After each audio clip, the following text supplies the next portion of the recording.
ensure that she does unless they deny my appeal.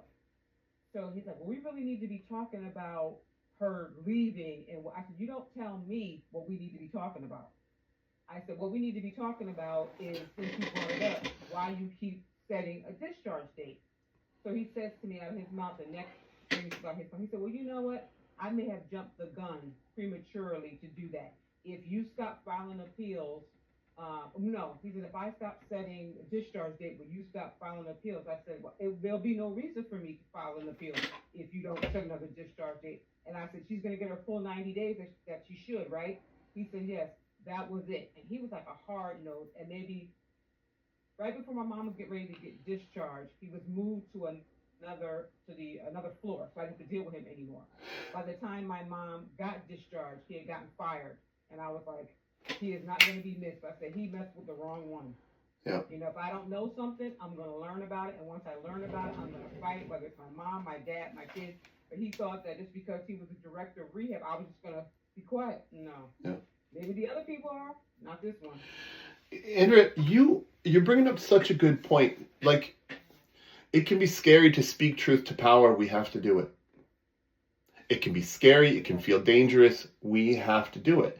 And there are ways to do it, right? Jill didn't confront directly, right? Jill made sure that people had the information maybe earlier than the powers that be expected. And in that surprise, they were able to undermine this agenda, right? To outsource everything. Here, Andrea, you were following the course of action that was provided you. You said, I don't like what's going on here. You learned about the appeal process. You went and appealed. You didn't like that it was happening again. You went and appealed again, right? And even though this doctor tried to get around you by talking to your mother said, talk to the little lady, and and you got the situation resolved. If we don't speak truth to power, that director, that doctor, that head of department, whatever he was, obviously had not encountered a challenge like Andrea.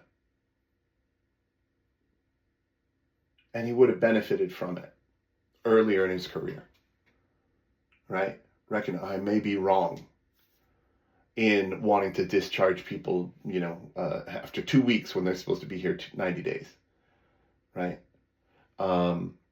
Unfortunately, there are employees who fail forward, right? Because they're willing to stay in a position, because they've achieved seniority, whatever, they get promoted as an ineffective, but unfortunately very common practice of moving folks because of their seniority, for no other reason but their seniority, up into a managerial role where they're overseeing people, and they're not equipped with the temperament or tools to effectively handle that, right? I had a director of career management come in my last semester of business school, and because she had worked at Notre Dame, she was seen at big school. She was seen as having the skills and being the right fit for Simon. She, as I was graduating, I was very excited about the change in management. I felt like career management was very closed door, was really like, okay, you select students, you will be taken care of. Lesser students, for whatever reason, you will not be. And that was, I was grateful that she was opening the doors, right? There was much more accessibility to career management. But the way that she treated her staff, and I know this because she hired me. And she hired me with the promise, she said, I'll hire you for $80,000. And I said, well, this isn't exactly where I want to land, but that sounds reasonable. I had a kid on the way. I was like, I like the stability of this, not having to run around and find a job. Okay. And I like, like my school, I wanted to be able to serve the student body. A week later, she came back to me and handed me the contract, and it was for $70,000 as the salary. And I said, what happened here? And this, was the biggest red flag that I just didn't, I didn't walk away. But she goes, do you want the job or not? Okay. And so from that moment on, I had my foot out the door, right? I recognized that I was going to do this work to the best of my ability, but that I had no allegiance to her because she had no allegiance to me. And, the situation got more and more toxic. And I confronted her. I went to HR where my peers were not open to do that, right? And it's political in business school, but I got my story heard and I left. So she, stayed on a little while longer, but there were two other individuals who left in my position, who left the day that same month, right? And so they didn't, to my knowledge, I don't know if they went to HR, right? But yeah, no one shared with me that they went to HR. But they did all leave. And, so, summarily she was asked to find another role elsewhere. So if we don't speak truth to power, those people who have failed forward or who are not appropriate for the role, they can't learn, and there won't be any opportunity, there won't be any evidence to show that they are in the wrong and need to, that someone else belongs in the role. Okay?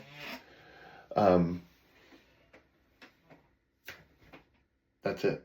So find your way to use your voice. And we heard several examples there. Yes, Nancy. The company I work for is HRA. I worked for BCO, which is Bristol Community Organization. It was supposed to be like a takeover. It ends up being like a takeover. My position wasn't even posted. So I put in for what my supervisor had for a job, and I went to the interview and I said, you didn't post my job, but let me tell you what I know how to do. So they offered me a job in the social service part. In the meantime, I had covered transportation, and that person backed out of it.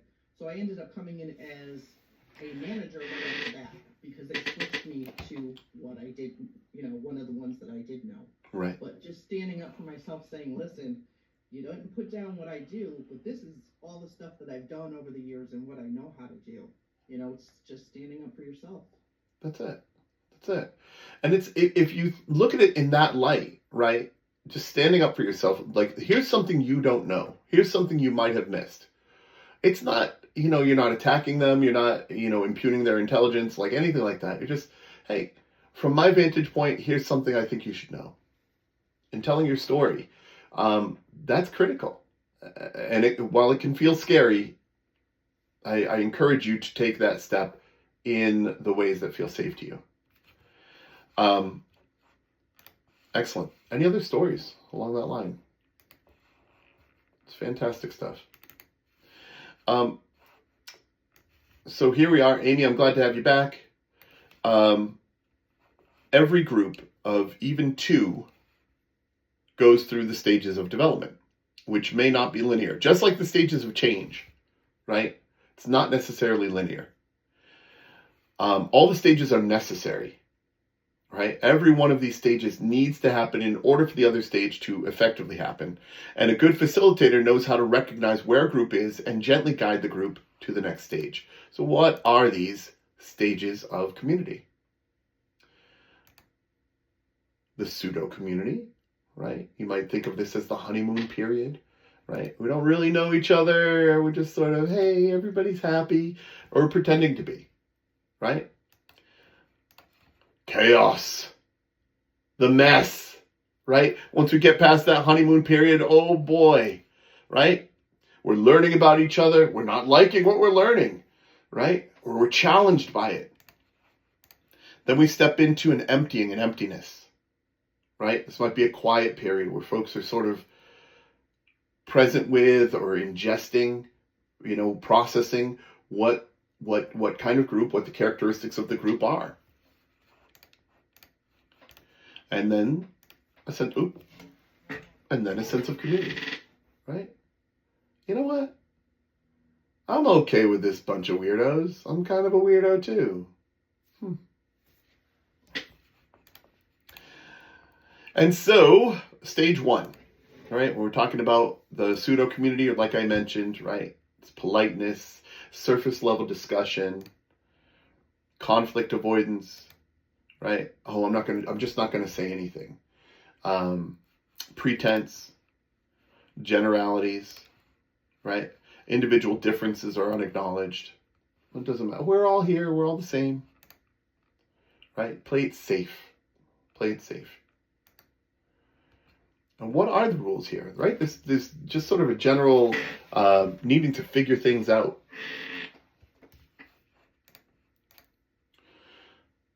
Differences emerge in the chaos. Power and control, right? The differences emerge, right? Attempts to obliterate. Oh my goodness.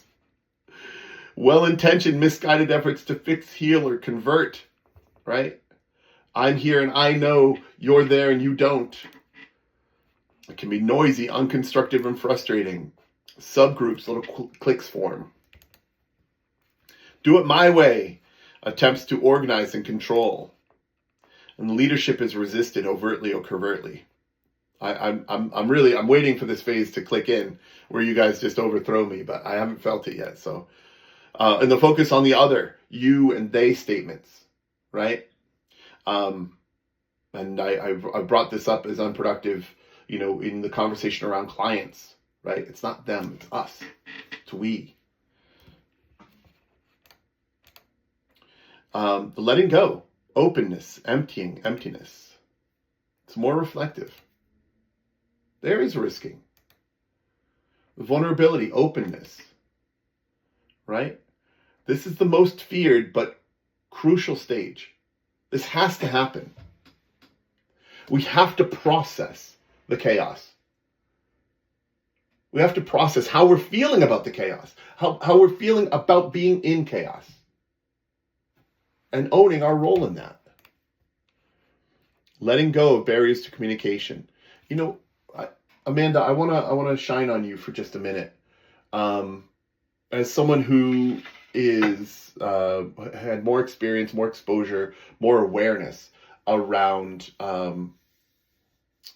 stigmatizing language, you brought that to me. You said, "Look, I'm hearing a lot of stigmatizing language, and I feel challenged by that. Can we have this conversation? Can we talk about? Can we address this in some way?" And I think you said, "Can you address this?" Correct me if I'm wrong, right? And I turned it around on you, didn't I? And I asked you to say something. Please go ahead. Go ahead. Well, a few classes ago, when I brought up, some of the stigmatizing language that people use on an everyday basis, they don't know that it can be stigmatizing, to others. And you had something to say about that, right? Like, coming from you, it means something different than coming from me, right? And you stepped into your voice, right? Your leadership in bringing that to my awareness, and in taking the step to say, not much, just something to improve the general awareness around, let's be careful with the words they use because they are spells, right? Noelle, when you say no one can agree, right? Or no one can get along, right? We're speaking that into reality. The truth is that it's challenging, right? There are these narratives around that you're on this side or this side. And we know, we've seen time and again how life does not exist in these polarities. Life exists on everything in between, right? And so being intentional about our language around the skills that we've built in motivational interviewing, in client engagement, and of course in self-care, right? The way that we speak to the world, these are the spells we cast. This is the magic we create in the world. And so Amanda's offering that we weren't being mindful enough we weren't being as mindful as we could have been in the way that our language was being used and the damage that we were doing in using that language. And I appreciate you bringing that forward so much. Really.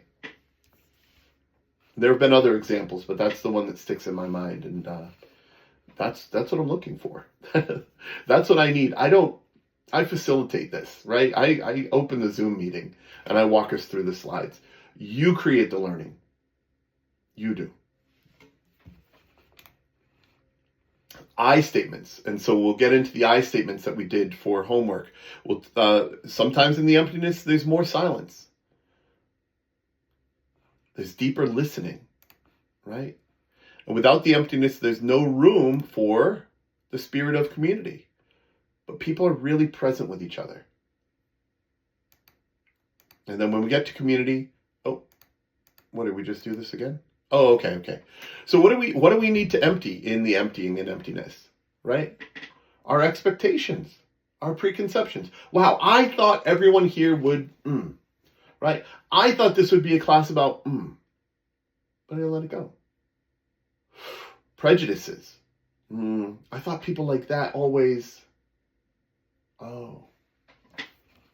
maybe that's not true, right? I'm questioning those beliefs that I developed over my life, that I was socialized to think, or that my limited experiences led me to interpret. We're questioning our ideology, our theology, our solutions, right? Is this the only way that this works? No, there are lots of ways to do it. The need to fix or heal or convert or solve or give advice. These things go away. The need to control. The pain, the grief. I think, just and personal stories.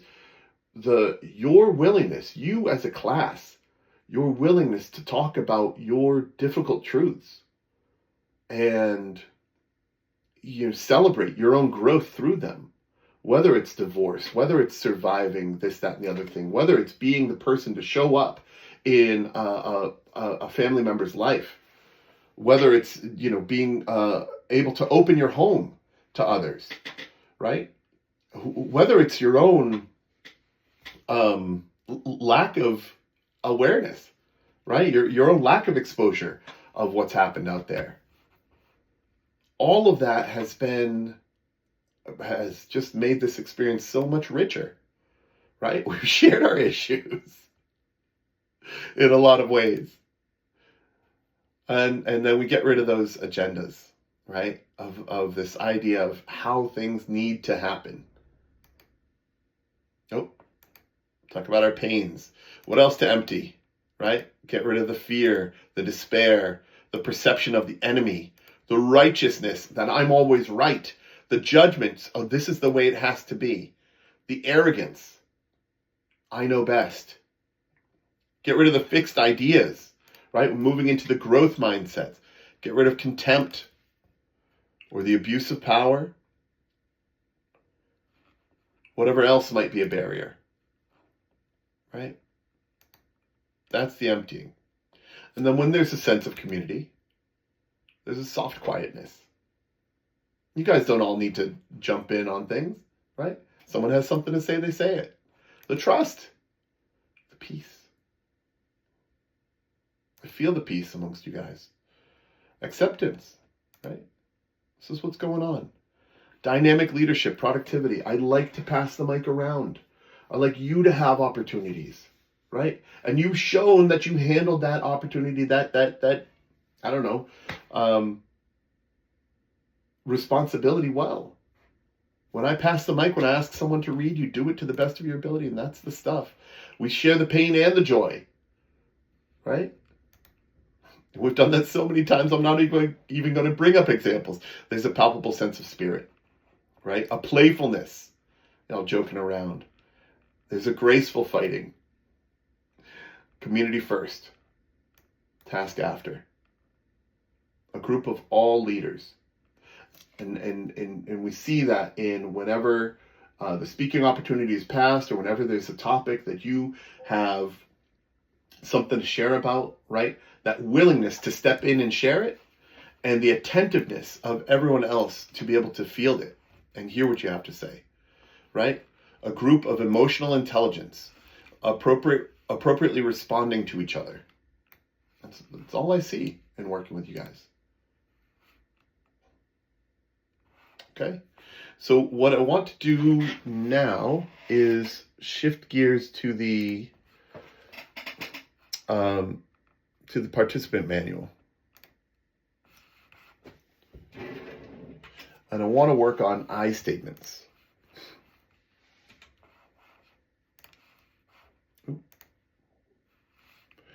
And so,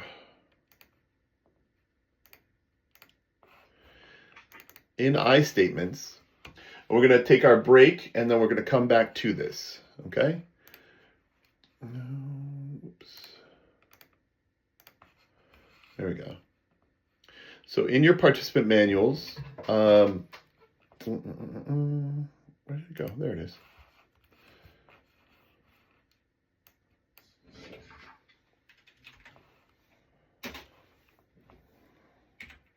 Page 81. What's that? 81? Page 81. Yeah.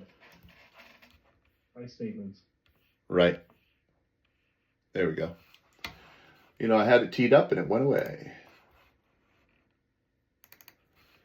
All right, let's enlarge this a little bit, right? So you get into your groups and you're going to talk about, and this will be a brief one, right? Just another 5 minutes after the break.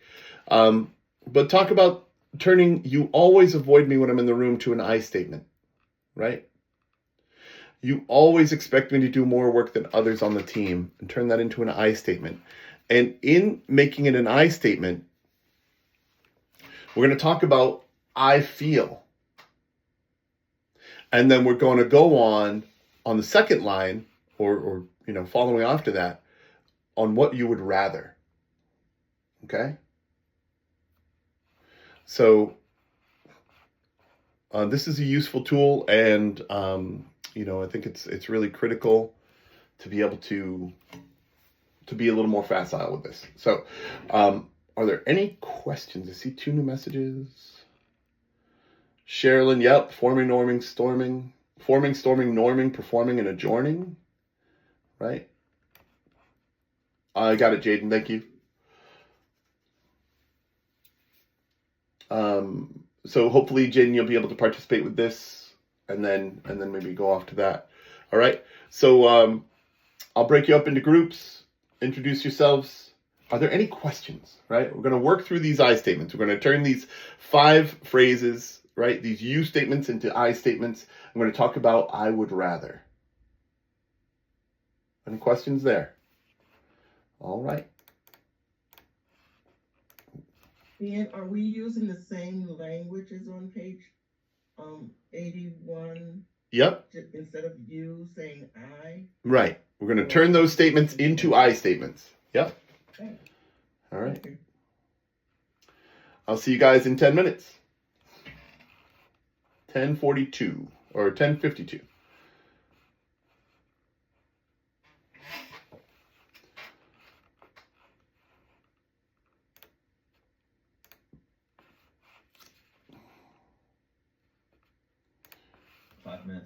All right, I'll go. Recording in progress.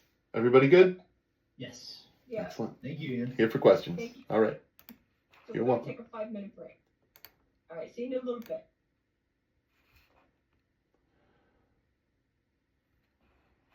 Recording in progress. Everybody good here? Yep. All right. Take a break. Turn those I statements to you statements, or you statements, I statements. We'll see you at 10:42.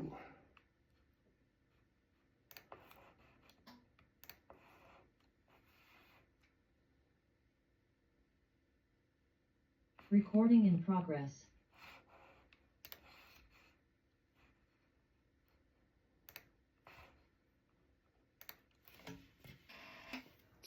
I wrote, I feel invisible when I feel invisible when you're in the room. Okay. And then what about your, what would you rather? I thought that was, we weren't clear on that, so I didn't know how, we talked about that. Andrea, it's all right. I'm not asking about the past. I'm asking about now. What would you rather? That is, okay. Oh. So you feel invisible when I'm in the room. Mm-hmm. I feel invisible when you're in, what would you rather?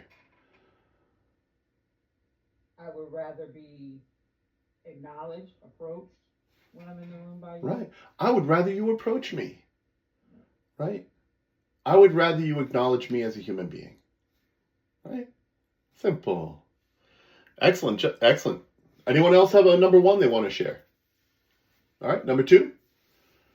Go right down the list. Let's get Nancy.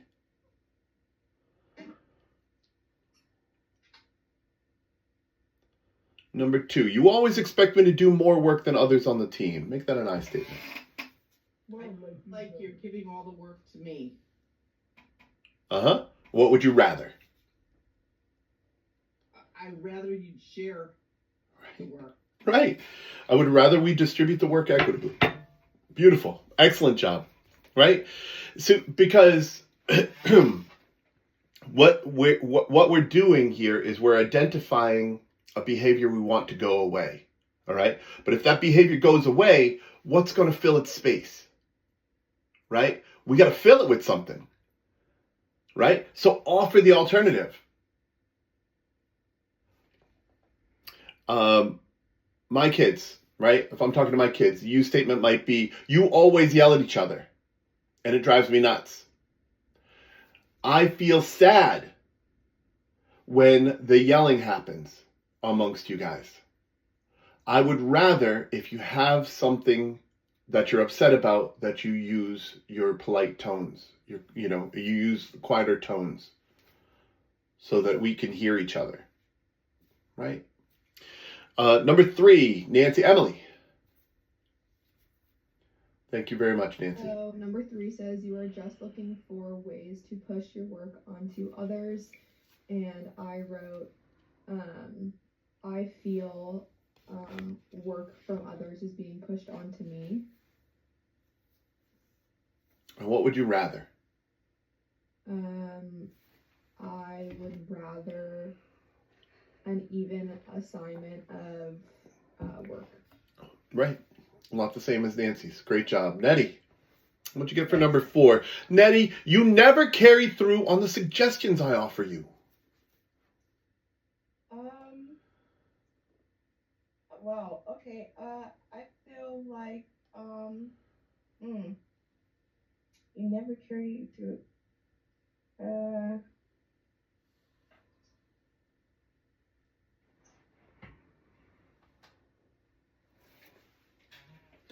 And there's... I don't know,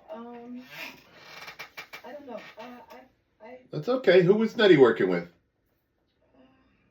Who can help? I was in Nettie's group. Help Nettie out.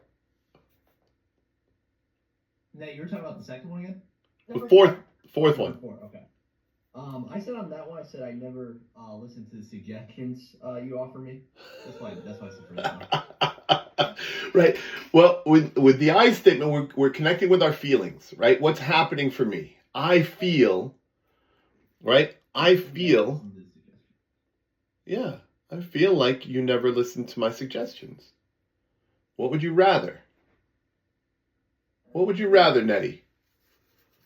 well, I would rather for us to sit down and talk about the suggestions together, and maybe we can come up with the equal plan Right. or equal suggestion. Yeah. Or equal ideas. Great. You never carry through on the suggestions I offer you, right? If I'm saying that, if you're saying that to me, you might say, I feel that you never use the suggestions I offer you. I would rather discuss, I would rather discuss the suggestions to see if they work for you. Okay. Right? Yeah. Great examples. Number 5, let's see, Jill.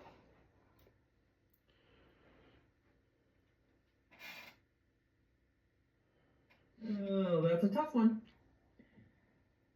I don't do I feels very well.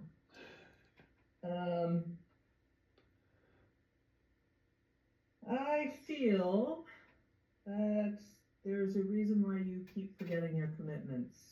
Could we work together, and could I assist you in helping you be able to meet those commitments? Right. I would rather talk about how you can meet those commitments. Sure. Great job. Okay. Now the I feel, it's a structure to help guide this work, right? But the important piece here is that you figure out how to own what you're feeling about your observation of someone else's behavior, right?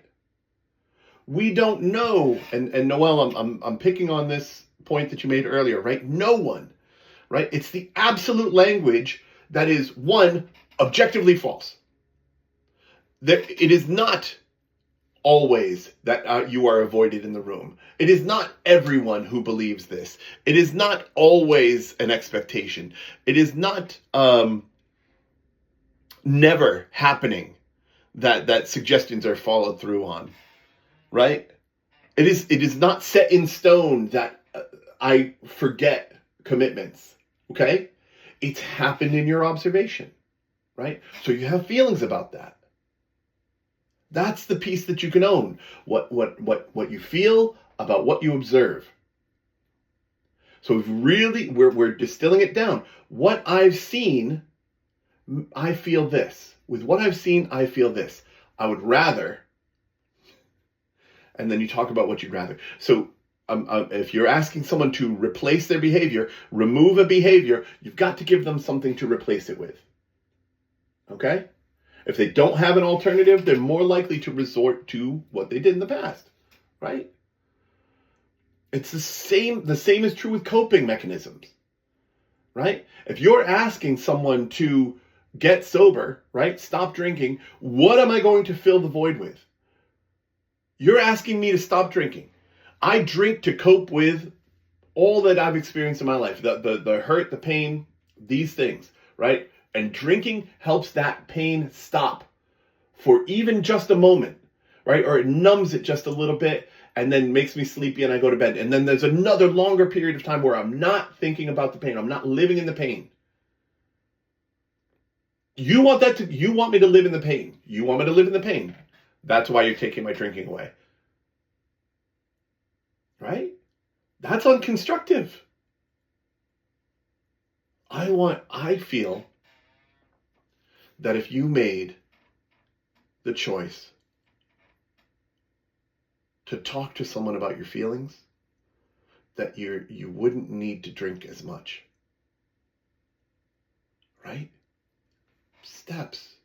Piano, right? Nice and soft. Guide folks to where you feel that they'd be better. They'd be better off down the line. But when it's that hard and, forceful and you will never quit drinking, like trying to guilt someone into sobriety, has anyone seen that work? Has anyone seen that work? I was 7 years old. I used to break my mother's cigarettes. I'd go into her cigarette pack and I'd break them right at the filter. It's 2025, let's see. So it's only been 40 years. My mother still smokes.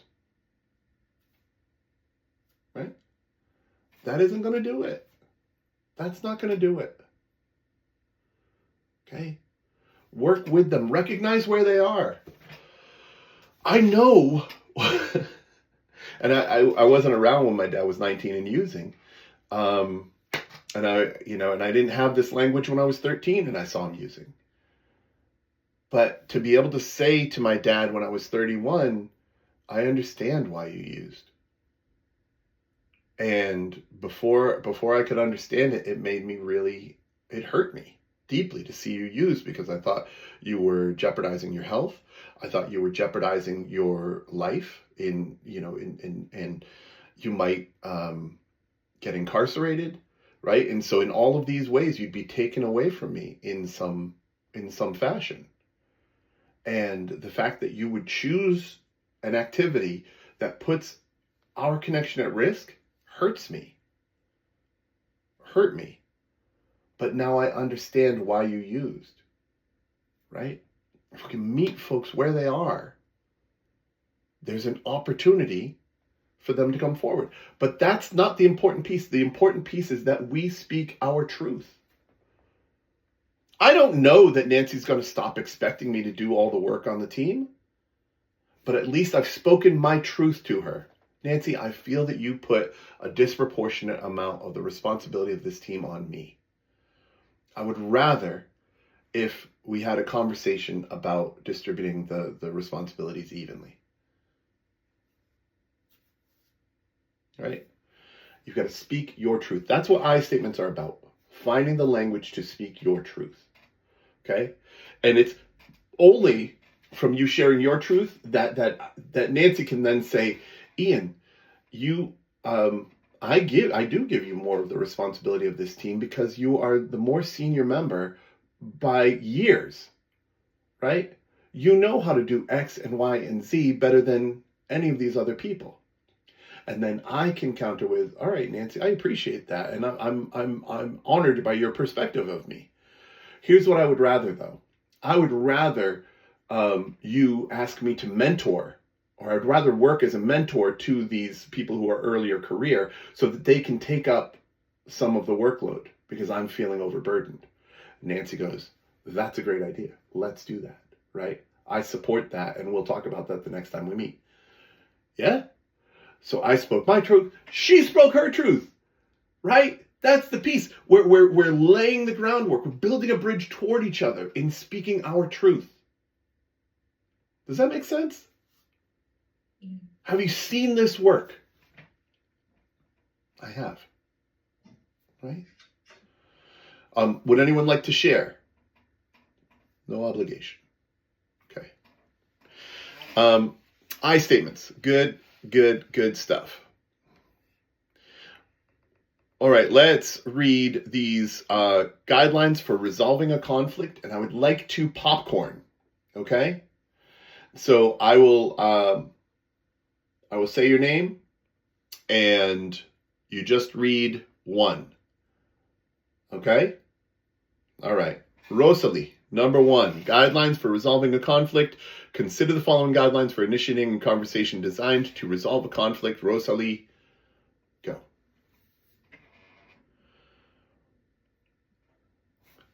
I can enlarge it. Is it too small? Yes. Okay. Whoa, here we go. Ah, that's some letters. All right. Number 1, top of the page there. Express your commitment to resolve the conflict. Excellent. Jaden, number 2. Express your desire to establish a positive working relationship. Excellent. All right, so just talk about those 2. Next, I'm going to have Sherilyn and Christian, but let's talk about 1 and 2 real quick. Express your commitment to resolving the conflict. What does that look like? What is that? Resolving the issue that you have with your coworker. Yeah, but expressing your commitment, that's the piece of... What does that mean? Desire to want to resolve it. Yeah, right. Alexis, I recognize that there's this tension between us, and I want it to go away. Right? Excellent. Express your desire to establish a positive working relationship. How's that done? What does that look like? Sherilyn? I see you're off mic, so I don't. Oh, you're just ready to read. You're ready to read. Okay, good stuff. What we just did, turning the U's into I's, and Yeah. I would rather having the problem but coming up with a solution because we want it. Alexis, I'm afraid that this process is a little too comfortable, too familiar for you. All right, because we're really breaking the process down into its like little granular parts, right? So it's not the I statements yet, not yet. Okay. Right here, we're expressing our desire to establish a positive working relationship. So it's like the very next layer off of step one. Okay, you're not wrong. You're just early. So how would you express your desire to establish a positive working relationship with me? With me. Talk to me.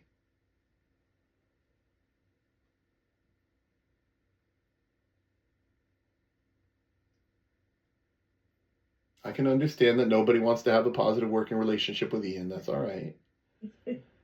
But how would you say that? How would you set that up? You know it. Just Go ahead. expressing what would work for us to have a healthy work relationship. So obviously having a disagreement, but expressing, well, Ian, if you spoke to me in a better manner, then it would make me happier to work with you. You're still early. Okay. Here we're just expressing the desire. And let me flip it, okay? Let me flip it. We're going layer by layer on conflict resolution, okay? Layer by layer. So first, we expressed our commitment to resolving the conflict. Alexis, this dynamic between us, we've got to do something about it. Here's step two. I want to be able to collaborate with you effectively. Okay? I want to be able to collaborate with you effectively, right? This is what expressing my desire. Acknowledge the value of the other party or parties. See, and I feel you because I almost went right into it too, right? We weren't at 3 yet. So here's 3. Sherilyn, please read. Sure. Acknowledge the value of the other party or parties. Find something positive to say about who they are, the work that they do, and about a time when you worked well together. Okay. So in this scenario, I would say, Ian, I just want to let you know, I've always valued our relationship, our working relationship. I've always thought that we made good teammates. You have always followed up previously in all your commitments, and I've always looked up to you. We really did well when we worked on the High Horizon project. Right. And Great. I just think that that's something that we can do again. So I'm hoping that you're open to us working together more collaboratively in the future. Good. At the end there, you started to go, you're early. We're doing, but Sherilyn, that's exactly it. Right? You recognized my strengths, you appreciated me, you talked about a time that we worked well together. Excellent, right? Bring me back to that place. Bring me back to that place emotionally where we were collaborating, where we were sharing a laugh, right? Where we were enjoying and having pride in the work that we were achieving together. Excellent. Christian, number 4.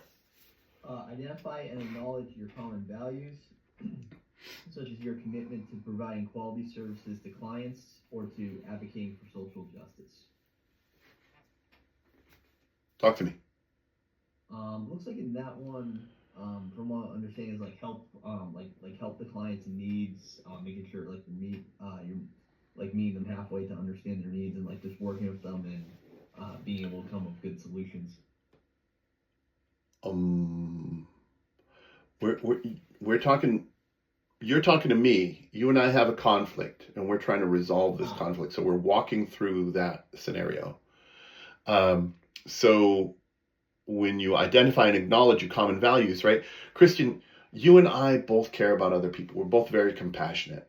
We both have a commitment to excellence, right? We want to do the best possible job we can under the time constraints, right? Common values. Such as your commitment to providing quality services or to clients or to advocating for social justice, right? And we both care about we care about our community, right? We both want to see our community thrive. So our common ground, establishing the common ground. That's what it is. Thank you very much. Number 5, can we have Jose, and then can we have Noel? Number 5, be prepared to move from certainty to curiosity. Express your desire to listen and learn about their experience and perspective. Right. What does that look like, Jose? Ian, I understand what you were saying previously, but I'd like to sit down with you and figure out, from your perspective, how is it that you want to see this happen so we can work together? Right. He's setting the groundwork to learn more. I want to learn more is ostensibly what Jose said. And so that's that curiosity. I don't know. I want to know. I want to learn.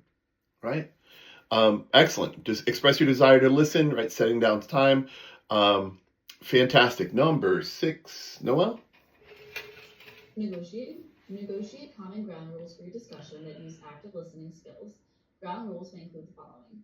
Agree not to yell at each other, insult each other, use disrespectful words, or otherwise escalate the conflict. Use I statements and emphasize your own experience rather than your assumptions or judgments about the other party. Take turns talking and listening to each other's personal experience of the conflict using active listening skills. It is amazing how deeply listening without making judgments can often transform our understanding of the other party's intentions and feelings and of the conflict. Okay. I enjoy the little editorialization in C. That's fun. Can you language that with me, Noel? Okay?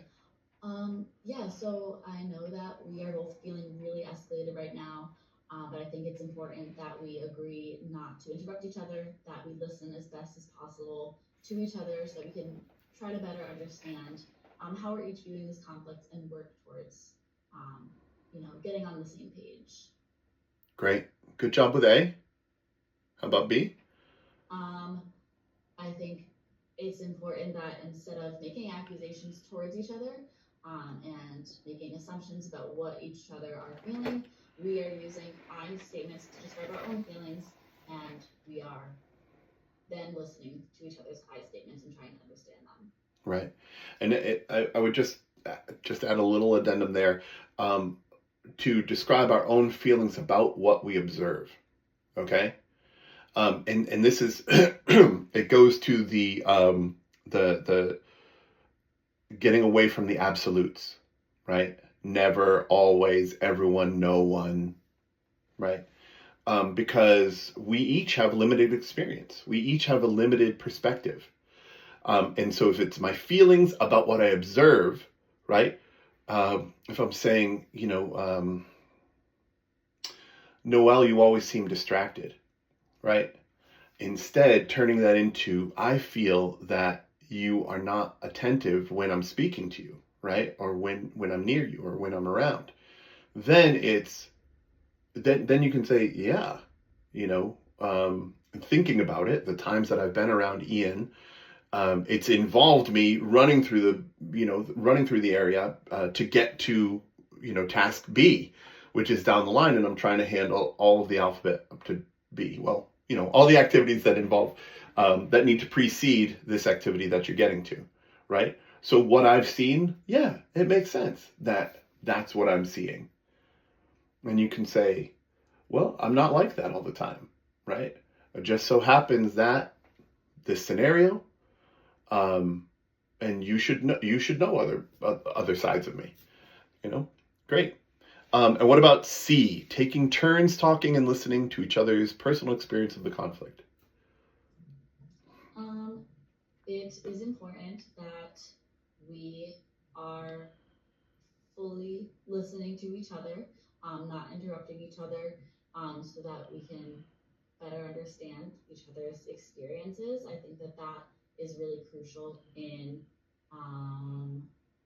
really understanding each other and how we can move forward. We can resolve those conflicts and move forward. Great. Examples, folks. These are examples. This is how this is done. Now, this might be, these ground rules may be baked in, okay? But if you have an assumption of these ground rules, right, that we're not going to yell at each other, insult each other, use disrespectful words or otherwise escalate, and that we're going to use I statements, and then that we're going to take turns talking and listening, and that's not what I'm doing, that's not the behavior, then it's critical to reinforce the ground rules or establish the ground rules. You know what? I'm sorry, Noel, I should have set this out ahead of time. In order for this to be a productive conversation, I'd like us to agree to these ground rules, because I can see already that we're having difficulty connecting. Right? Excellent. So let's see. Maria, could you read 7, please? And Amanda, could you read 8? Jaden, did I choose you or did you jump back behind somebody somehow? I'll have you be 9. Is that all right? Okay. Work to disentangle. Disentangle, yep. Disentangle impact from intention. Yeah. What does that mean? ¿Qué significa esto?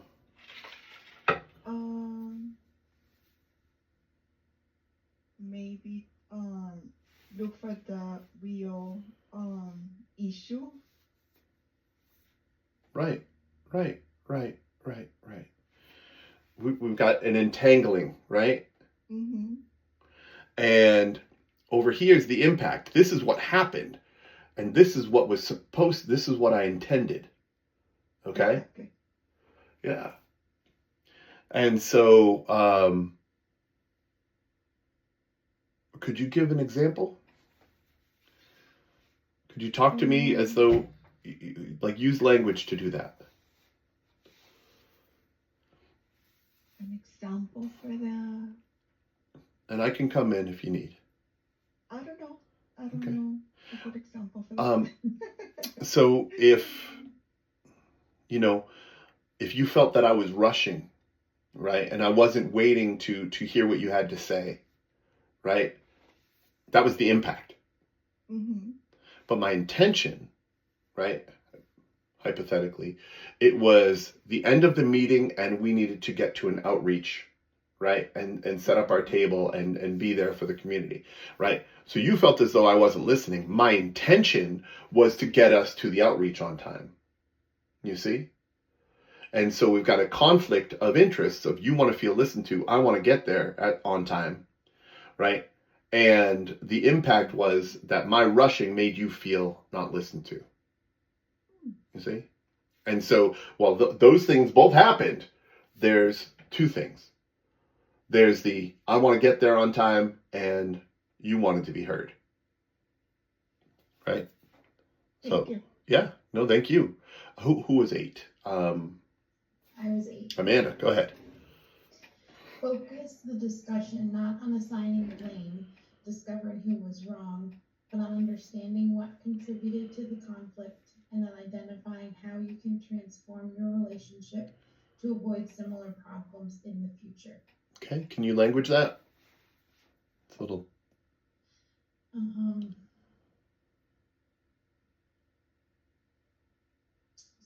So let's talk about some things that happened prior, leading up to this conflict that we just had.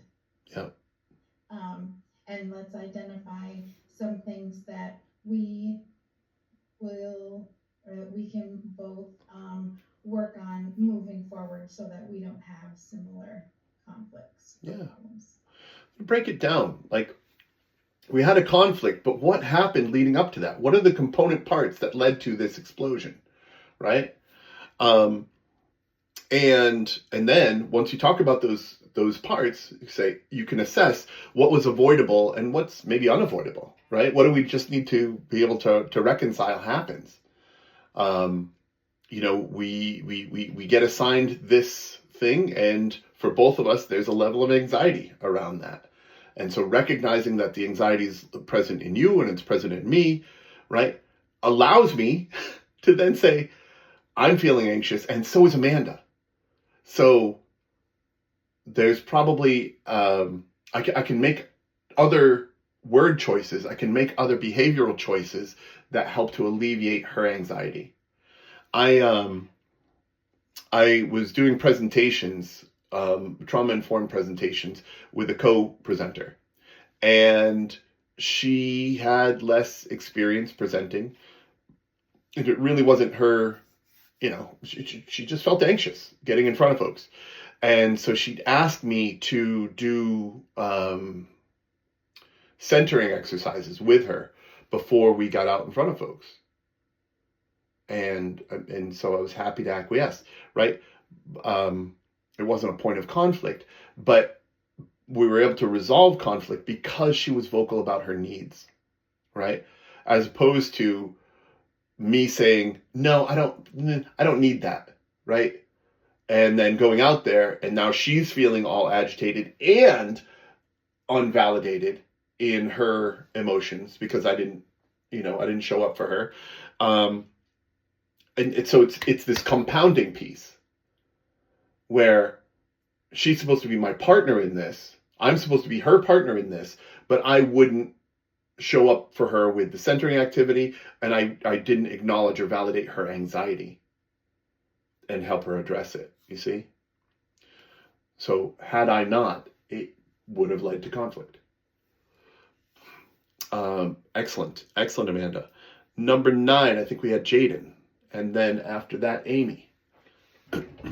If you mean it, apologize and take responsibility for something you said or did that may have contributed to the conflict or have been hurtful to the other party. Yeah, own it. Gosh. All right, Jaden, give me an example of that. I'm sorry that me sharing my own experiences after made you feel unheard and yeah. Right. But it's got to be sincere, folks. Like, sorries, I think get tossed around, and unfortunately they lose a lot of their weight. I wouldn't say sorry if you weren't sorry, right? And there's the piece that you can be sorry about.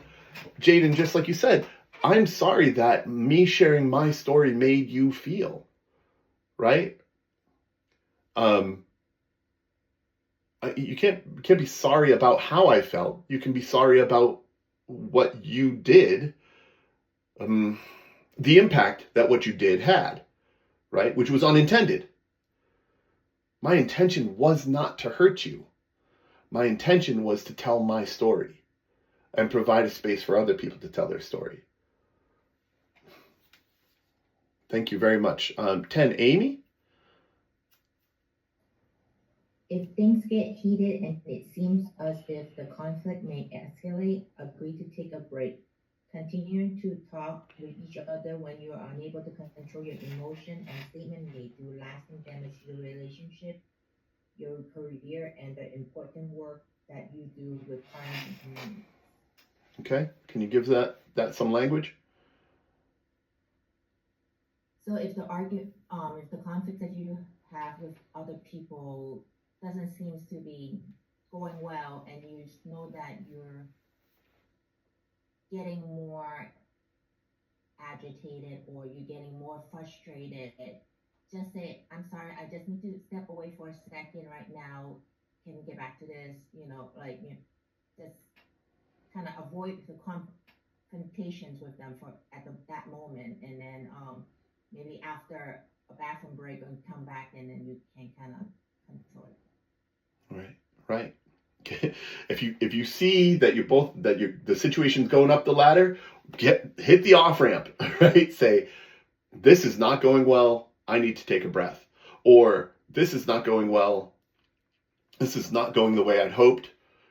can we revisit this tomorrow? This can be really hard. This can be really challenging. Often when one person realizes, sometimes when one person realizes that there's an escalation and is present to observe that, the other person, and I know this happens for me, I get, there's something cathartic about expressing the discontent, right? I'm not happy right now, and I want to process this. And you're trying to go, you want me to stifle this somehow? No, I want to talk about this now, right? You've been there. You've seen this from folks, yeah? So being very intentional, right? And being explicit and putting a firm wall. Just like Amy, no, we need to take a break from this because look at how heightened the emotions have gotten. Talk about the emotions, not the person, right? Look at how angry you are. I'm not angry. Look at how heightened the emotions have gotten. They are heightened. Damn, she's right. There's a common ground we can agree on. Fantastic. Thank you, Amy. 11. Let's have Jose and then Alexis for 12. Yeah? I want to say about that at home. Yes. My husband and I, since the beginning, we agreed that when we are mad at each other for something or we cannot agree on something, we always take 5 minutes from each other. And after the 5 minutes, if we're not ready, we just say, I'm not ready or he's not ready. And then we give each other a couple more minutes because it's really hard to solve an issue or get to an agreement when we both are really mad. So, and at work, if it doesn't really happen a lot, but if I feel angry or uncomfortable with something, I also ask the person, can I have 5 minutes and come back? Because I think on those 5 minutes, I can put my thoughts together and then be a better person when I open my mouth.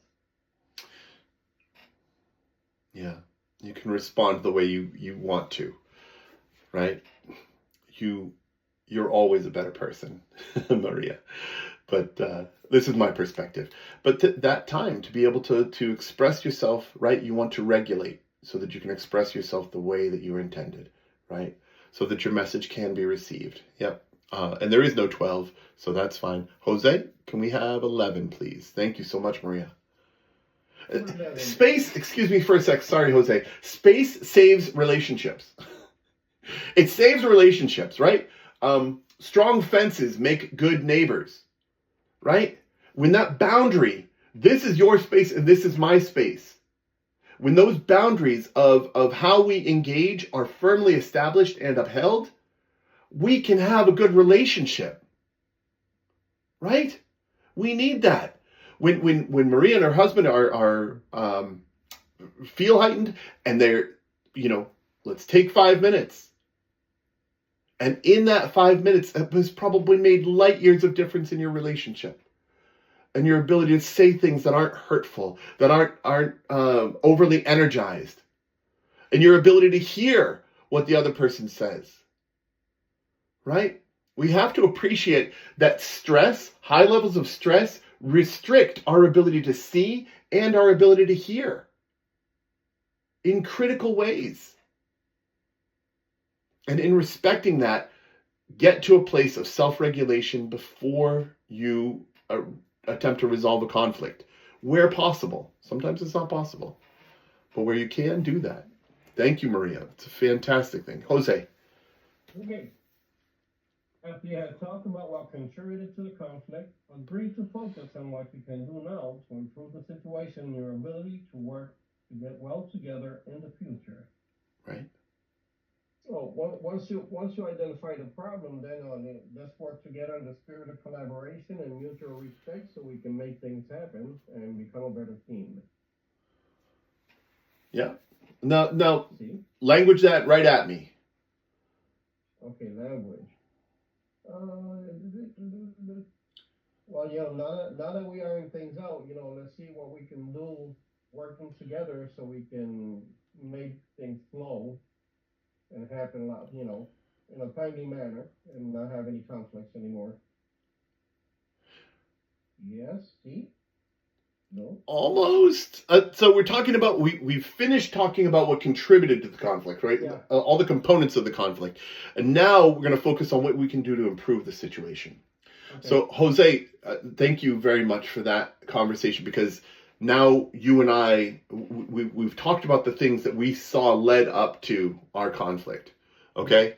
I'm still committed to improving our relationship and how we work together. So let's shift the conversation to that, right? Let's look at how we can avoid A and B and D from what we just discussed moving forward. Ian, Yeah. I just sent you a quick message. All right. I'm sorry. I will check it out. Okay. So in terms of community building, when we're looking at community building, what are the contributing factors to that? I guess I'm going to check out Nettie's message right here. Right? You are fine, Nettie. Thank you very much. Outstanding. Thank you. Yep. And you can share that news when you are ready. Okay, thank you. All right. So just going back here to conflict resolution. Was that helpful? Was that meaningful? Did you get something out of that?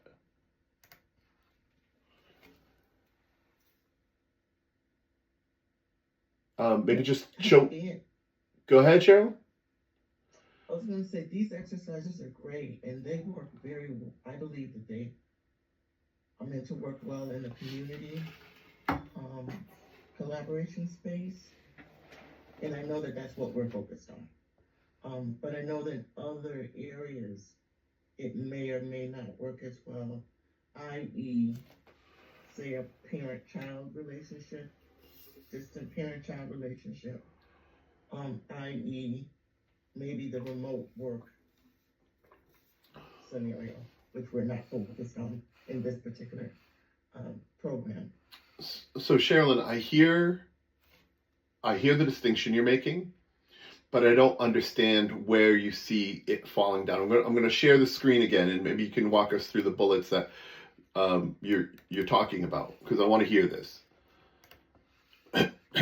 So what components of conflict resolution do you feel would not be, and I'll use this little, color tool here. I think all of these will work definitely in the community building capacity. Okay. I'm just saying in other areas they may not, although we're not focused on those other areas right now. But while we were all going through the exercise, I just couldn't help but to reflect on, say, my own personal parent-child relationship, say my father, where I didn't have a relationship with him. And it was a distance, although there's never been any expression to commit to resolving a conflict. And because it was a parent-child relationship, I think there was a dynamic as to who should be the one to step forward. Just right. And offer that. Yeah. And be consistent with it. And also it should be done in that scenario, parent-child relationship or a relationship such as that, be done in a one-on-one, up close and personal type of scenario versus a remote scenario. Sure. But I just kind of wanted to see if you agree on that distinction. Sherilyn, it takes two to tango. Mm-hmm. It takes two to tango. If you're in a space where you want to resolve the conflict and I am not, right? If I'm in avoidance, if I'm in a sustained mindset, mm-hmm. We are not going to have a meaningful conversation. We are not going to be able to resolve the conflict because I'm in denial. I'm I'm in avoidance, right? This framework is for people who they both have to want to resolve the conflict. They don't have to want it to the same degree, but they do both have to want it. Okay? And so those scenarios you're talking about, right? It's that example I made with Christian. I'm in sustain, he's in change. We're heading different directions. You see? In order for this to work, we at least have to be headed the same direction. We have to be both want positive change. Okay? So I hear you. I appreciate you making that distinction, and it's critical that the reminder came back. This is between people who want to resolve the conflict, who want to address the conflict. Okay? Thank you. Yeah. Well, thank you. Because it's just so critical, folks. Like, there are people I can work with, and I can tell that I can work with them because of their behavior, because of their eye contact, because of the way that they language, the way that they ask questions, the way that they move towards something better for themselves. And there are people that I know that I can't work with, or I know that it would be unproductive for me to stay in their circle for a very long period of time, because energetically they are stuck. They're in sustain. And it's not that they would always be in sustain. My mother is in sustain. She had a stroke, and I was paying for her physical therapy afterwards so that she could get motor function in the left side of her body back. She was doing well. The physical therapists were telling her she was doing well. And, she was making progress week after week, and she was doing the exercises at home. And something made her decide to stop. She said, I don't want to go back to PT. I said, Mom, I'm paying for it. She goes, I don't want to go.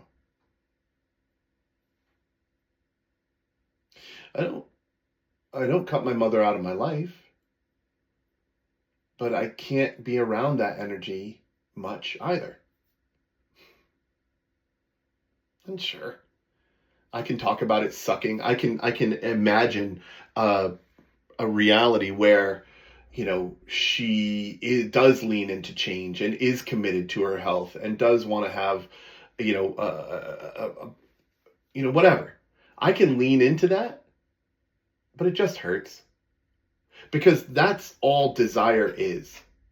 It's recognizing that something else could exist, and I don't have it. That's all that desire is creating pain for myself. Instead, I can acknowledge what is. I have a mother. I have my mother in my life. She comes through on Tuesdays, sometimes Wednesdays. She gets to see the kids. She spends the night. We get a chance to talk a little bit.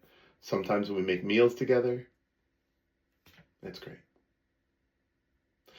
And my only opportunity, if there is one, to have her live the kind of life that I imagine she wants to live, is by staying, connected to her. You can't change anyone. You can't change anyone except yourself. But if I put a bunch of should on her, if I piled the should up high on her, she's going to feel that in the way that we engage. And trust me, I still fall into it. I'll still say things like, I don't know, you should go to the doctor for that, or like, why are you not, exploring more of this? Why are you listening to that? Because you know how upset it gets you? Gosh, I say that all the time.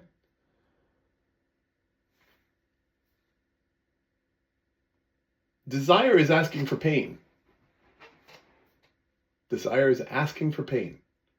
And if pain doesn't motivate you, then it's just sadism. You're just hurting yourself. Right? What is, and what can I work toward? What's next for me? Okay. Thank you, Sherilyn, for that chat.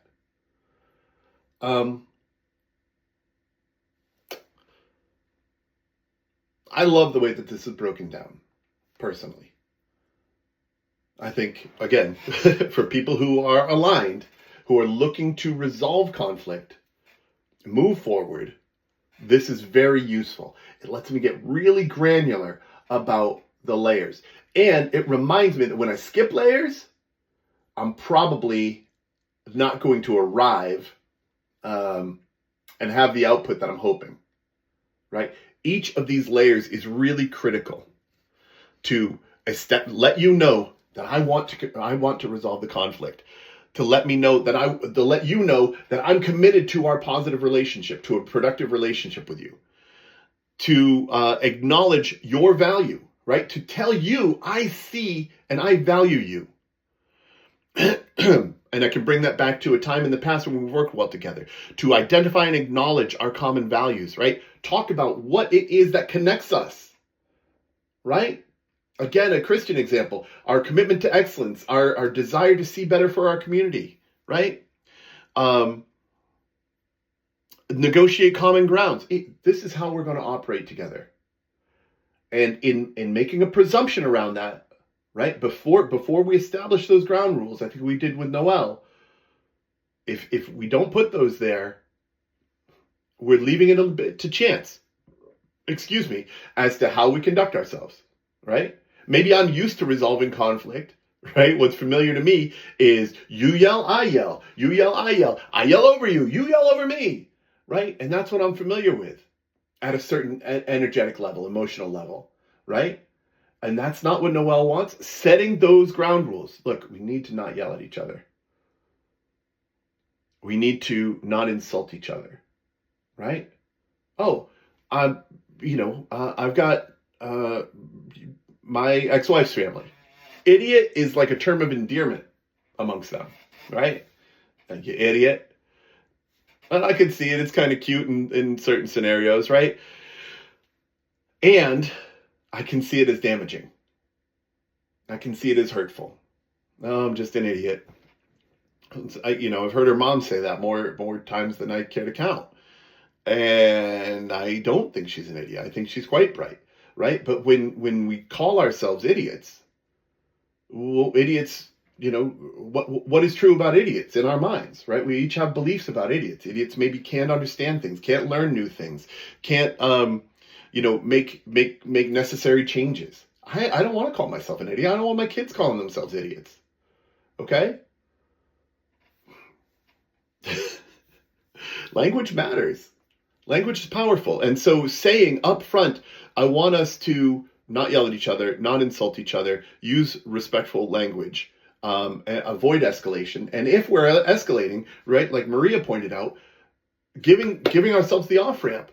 If I feel like I'm getting escalated, I'm going to say that and step away from the conversation. And I hope you do too. Okay? Setting those ground rules. The I statements, right? Talking about our experience, about our observation.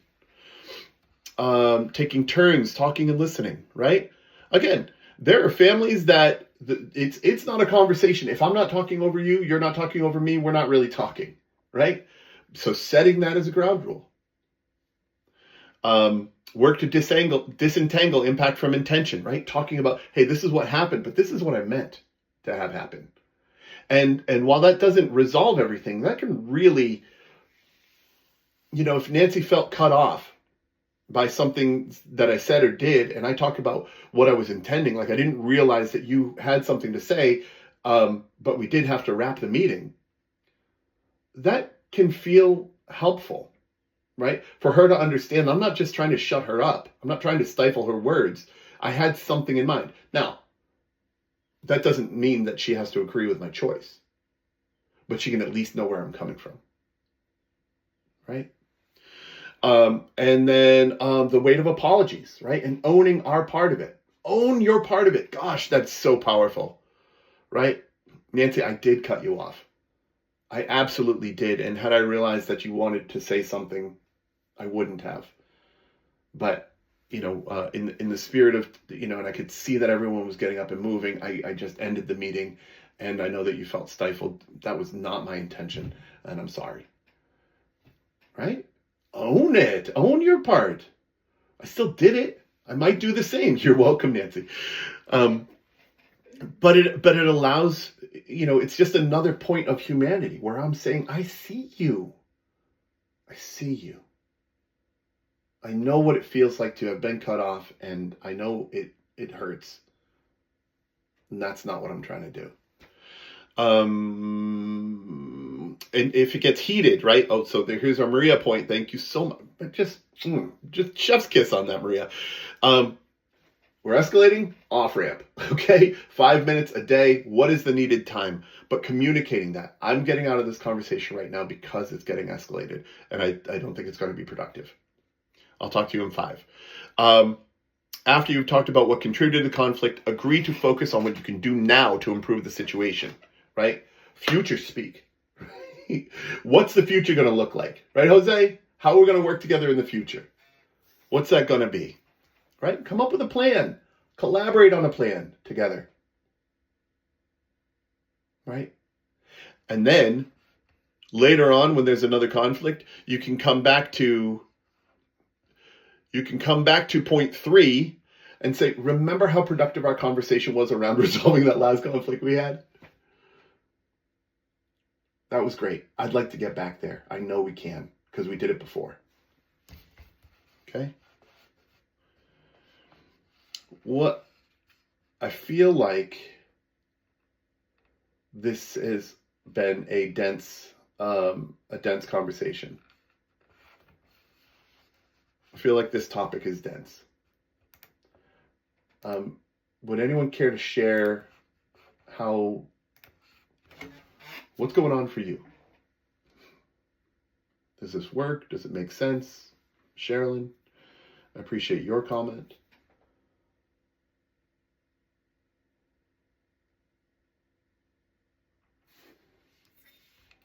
You know what? I haven't been recording the whole time. Good on me. It makes sense, Ian, accepting responsibility for where you've gone wrong and working with people. When you tell them, I'm sorry, I misunderstood you or something, it makes them feel like they've been heard. And they appreciate it, so you have a better backcome with it or conversation going forward with them. I had to do that earlier before we joined class this morning.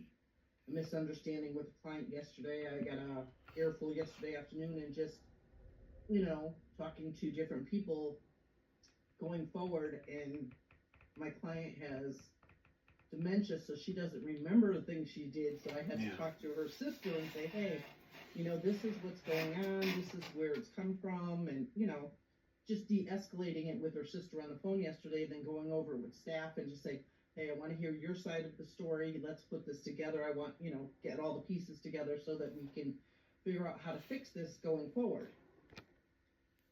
And apologizing if you misunderstood somebody or, just collaborating with everybody in the office. I have 2 assistants and getting them together in it so we're all on the same page. Right. Yeah. It's there. It's, you put it in practice and it can work. There's not always space. There's not always time for this, right? And all together. But if we're expressing a desire to resolve the conflict, right? And we're coming back to it faithfully, we can get there. I want to read you one of my favorite stories. It's the lima bean story. It was in the reading. And I just love it. Story begins with 2 women. One of them is very old, certainly past 100 years, an elder of her tribe in the faraway country she was born in. She's with her great-granddaughter, a girl of 10. The grandmother is very sad that the child's world in the new country has lost the spirit of community that the grandmother always knew among the people of her own birth village. So as often as she can, the old woman tries to teach and remind the little girl of the ancient ways and traditions of their ancestors. Today, the two of them are sitting together in the backyard in the grass under a tree, and the great-grandmother has brought along a crumpled paper bag filled with dried lima beans. "Daughter, let me show you the people of my village," she says to the child, as she slowly begins to lay out the dried beans one by one in a circle on the grass. As she creates the circle with each carefully placed bean, she gives a description of the person it represents. "Now here is the lady who bakes such good bread for us. And this one is our neighbor who brought food to your mother when she was too ill to work. Here is the funny lady down the street who always makes us laugh. And this one is the old man who lives down by the river, the one who, in his sadness, drinks too many strong spirits." And so the story continues as the beans complete the circle. Many different people, all kinds of people to make up the village, the community. When the circle is complete, the old woman turns to the child and says, "Now it's your turn. You may choose any of the people you wish from my village to make a community of your own. Who will you choose, I wonder?" As the grandmother watches, the little girl picks out the dried beans carefully, one by one, to form another circle next to the first, her community. When she is finished, there are 3 beans left in the grandmother's original circle. "Oh," says the grandmother, "let's see who you did not choose to be in your village. Tell me who these 3 are." "This is the lady with paint on her face who goes with men. She's bad," says the little girl. "Oh yes," says great-grandmother, "I know her. She's the one who told young Sarah to wash the paint off her face and go back to school when Sarah wanted to take drugs and money from the men. I think you'd better take Sarah out of your village now, because she would have become a prostitute too, except for this lady. Let's take that bean out for Sarah, who won't be in your village now." The little girl's face falls, but she takes out Sarah's bean. "Now who's this?" asks the grandmother, pointing to the second rejected bean. "That's the crazy lady whose little girl got killed in the car accident. She sings to herself and talks funny, and I'm afraid of her." "She's very strange," agrees the grandmother. "Let's leave her out. Remember, though, that now you will surely miss the beautiful music she makes with her guitar, because she won't be there to play for us any longer." The granddaughter moves uncomfortably on the grass. "And this one?" asks the old woman. "This one's the old drunk man who lives down by the river. He's dirty and smells bad," says the girl. "That's true," says great-grandmother. "He doesn't have a house to live in with a nice bathroom like yours. Of course, if he lived in a house instead of on the riverbank, he never would have been there to save the life of the little boy who wandered away from home and fell in the water. The child surely would have drowned. Do you remember? So Reginald would not be in your village either. Better to take his bean out too." The little girl becomes very quiet and thoughtful. After a few moments, she says to her great-grandmother, "It will be very hard to live with some of these people in my village, great-grandmother, but I guess we need them all. They all belong, don't they? Just like us?"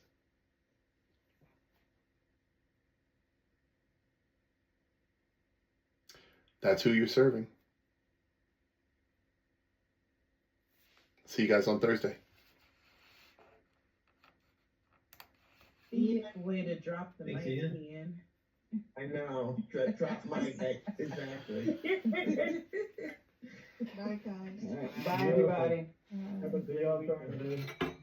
Ian, I won't be in on Thursday. I have a meeting with my grantor, so I won't be here Thursday. You'll be missed, Nancy. Thank you for letting me know.